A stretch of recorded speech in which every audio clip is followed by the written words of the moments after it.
आज हम एक बहुत ही दिलचस्प किताब पर बात करने वाले हैं, Ikigai. The Japanese Secret to a Long and Happy Life। बिल्कुल, हेक्टर गार्सिया और फ्रांसिस्क मिरालिस की।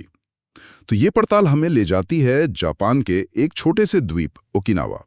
कहते हैं कि यहाँ दुनिया के कुछ सबसे लंबी उम्र वाले लोग रहते हैं और उनकी लंबी उम्र का राज वो एक शब्द में छिपा है, इकिगाई। तो सवाल यह है कि क्या सच में एक शब्द किसी की जिंदगी इतनी लंबी और खुशहाल बना सकता है? ये बहुत अच्छा सवाल है।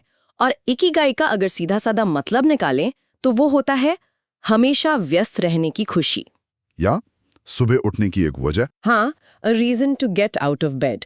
लेकिन ये सिर्फ एक शब्द नहीं है, ये एक पूरा फलसफा है, जीने का एक तरीका है। और ओकिनावा के लोगों के लिए ये सिर्फ एक एक विचार नहीं है, ये उनकी रोजमर्रा की जिंदगी का हिस्सा है।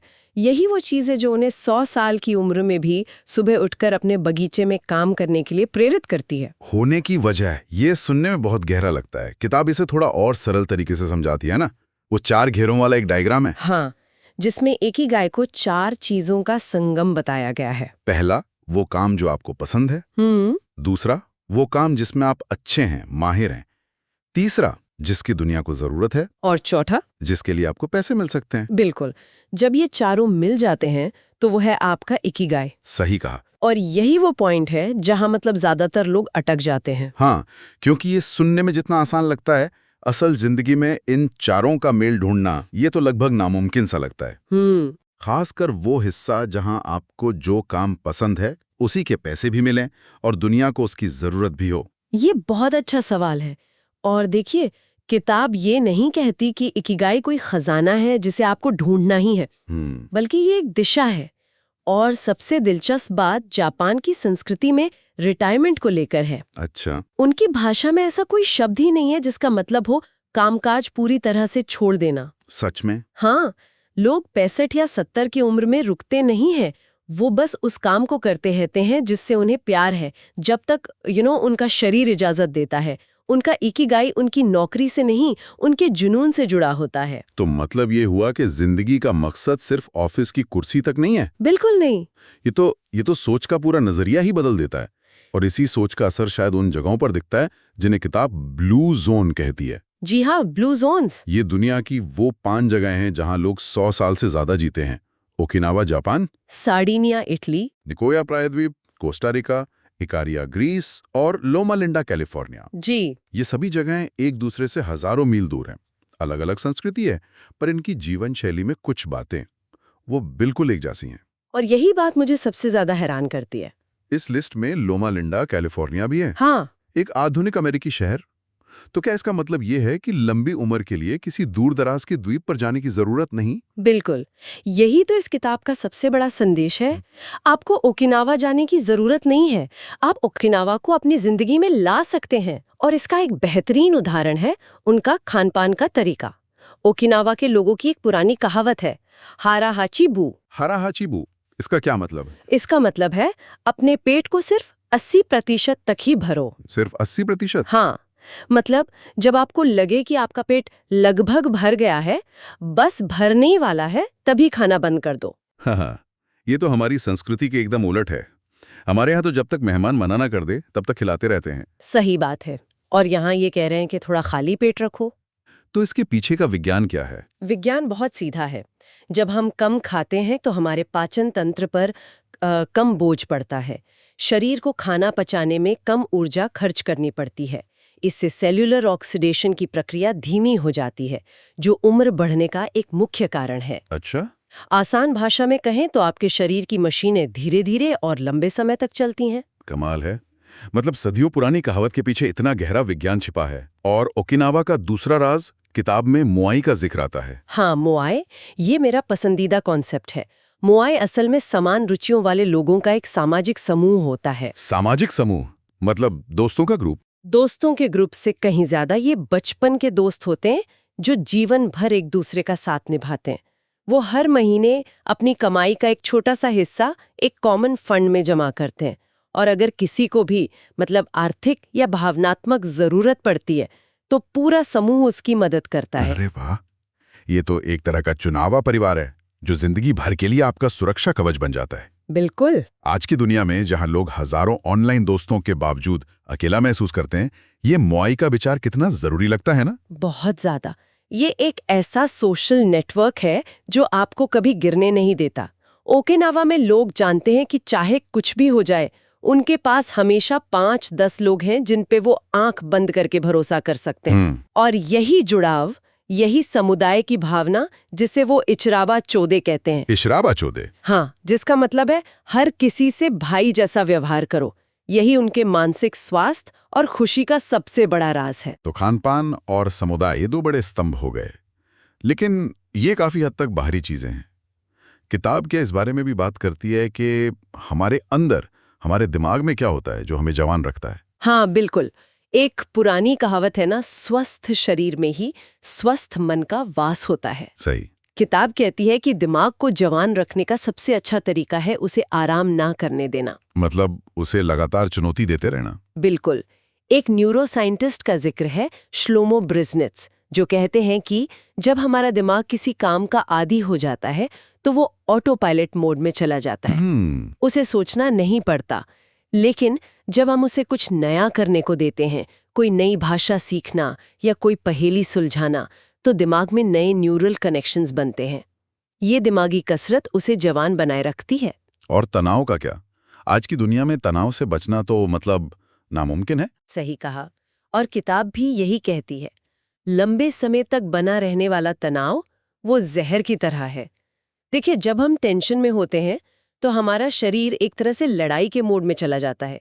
ये उन कीटाणुओं को तो मारता ही है जिनसे हम बीमार पड़ते हैं, पर साथ ही साथ हमारी अच्छी भली कोशिकाओं पर भी हमला करने लगता है, और इसी वजह से हम जल्दी बूढ़े होने लगते हैं। लेकिन मैंने सुना है कि थोड़ा बहुत तनाव अच्छा भी होता है। हाँ, और यही इस किताब की खूबसूरती है।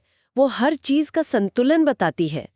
डॉक्टर हावर्ड एस फ्रीडमैन का एक अध्ययन है जो कहता है कि जो लोग जिंदगी भर मेहनत करते हैं, छोटे मोटे तनाव वाले चैलेंज लेते हैं, वे असल में ज्यादा लंबा और खुशहाल जीवन जीते हैं। अच्छा। तो चुनौती अच्छी है, बस वो हमारे ऊपर हावी ना हो जाए। समझ गया। और इसके अलावा कुछ छोटी छोटी आदतें हैं, जैसे बहुत देर तक बैठे रहने से बचना। दिन में बस 20 मिनट टहलना भी काफी है। या फिर अच्छी नींद लेना। हाँ, क्योंकि नींद में ही हमारा शरीर मेलेटोनिन नाम का एक एंटीऑक्सीडेंट बनाता है जो हमें जवान रखने में मदद करता है। ये सारी आदतें ये इकिगाई को पाने में मदद करती हैं।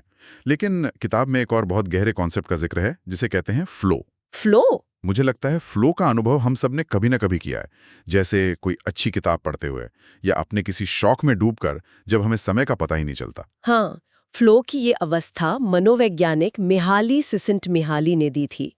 ये वो जादुई पल होता है जब आप किसी काम में इतने खो जाते हैं कि आपका मैं या अहंकार वो पूरी तरह से घुल जाता है। आप और आपका काम एक हो जाते हैं। बिल्कुल। और इस अवस्था को पाने के कुछ तरीके हैं। पहला, ऐसा काम चुने जिसमें चुनौती हो, पर वो इतना भी मुश्किल ना हो कि आप हार मान ले। मतलब आपकी काबिलियत और काम की मुश्किल के बीच एक सही संतुलन होना चाहिए। एकदम सही। और दूसरा शायद ये है कि लक्ष्य बिल्कुल साफ होना चाहिए। जब पता हो कि करना क्या है तो भटकने की गुंजाइश कम हो जाती है। बिल्कुल।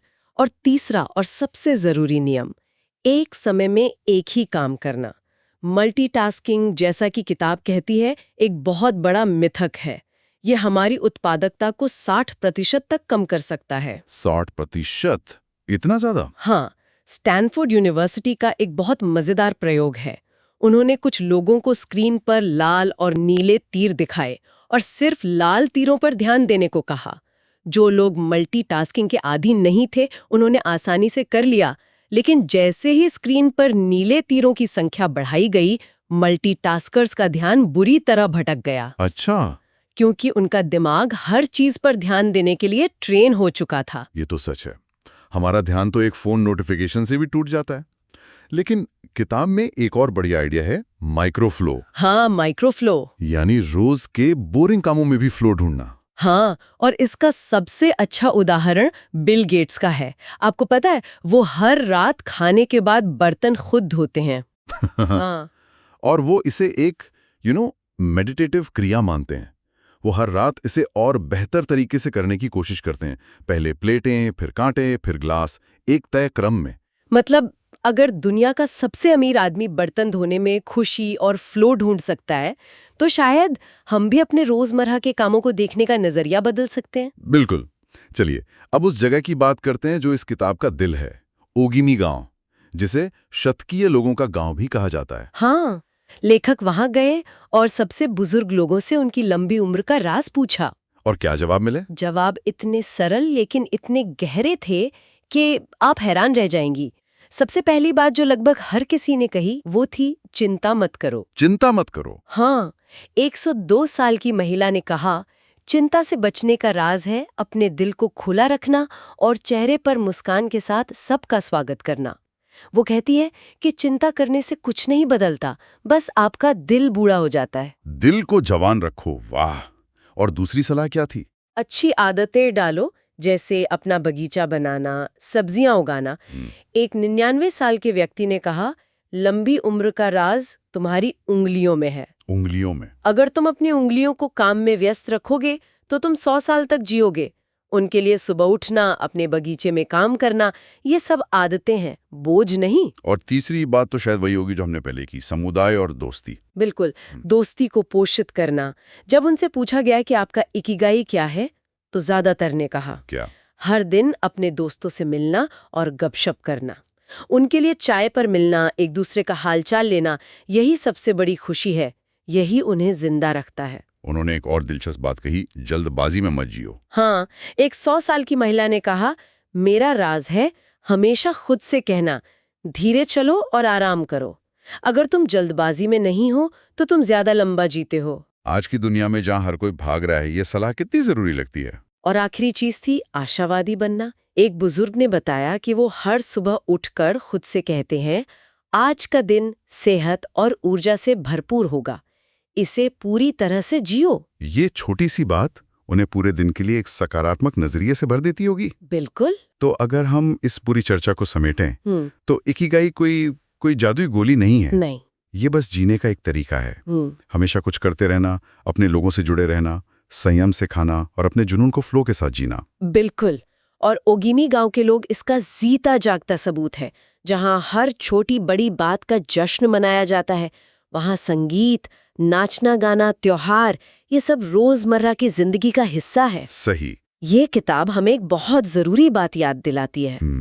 खुशी किसी मंजिल पे पहुंचने में नहीं है, बल्कि उस यात्रा में, उस प्रक्रिया में। हाँ। हम अक्सर लक्ष्य हासिल करने की दौड़ में इतने मशगूल हो जाते हैं कि उस काम को करने का आनंद लेना ही भूल जाते हैं। बिल्कुल। जबकि असली खुशी उसी करने में है। और मैं इस चर्चा के अंत में एक विचार छोड़ना चाहूंगा। किताब में एक जगह लेखक कहते हैं, रिचुअल्स ओवर गोल्स। लक्ष्यों से ज्यादा महत्वपूर्ण है आपकी आदतें। बिल्कुल। तो जरा सोचिए, अगर हम सिर्फ मंजिल तक पहुंचने की चिंता छोड़ दें और अपना पूरा ध्यान सिर्फ उन छोटे छोटे कामों पर लगाएं जो हमें खुशी देते हैं, जो हमें फ्लो की अवस्था में ले जाते हैं, तो क्या हमारी जिंदगी ज्यादा खुशहाल और सार्थक नहीं हो जाएगी? शायद खुशी मंजिल में नहीं, बल्कि हर दिन उठाए जाने वाले उस एक कदम में ही छिपी है।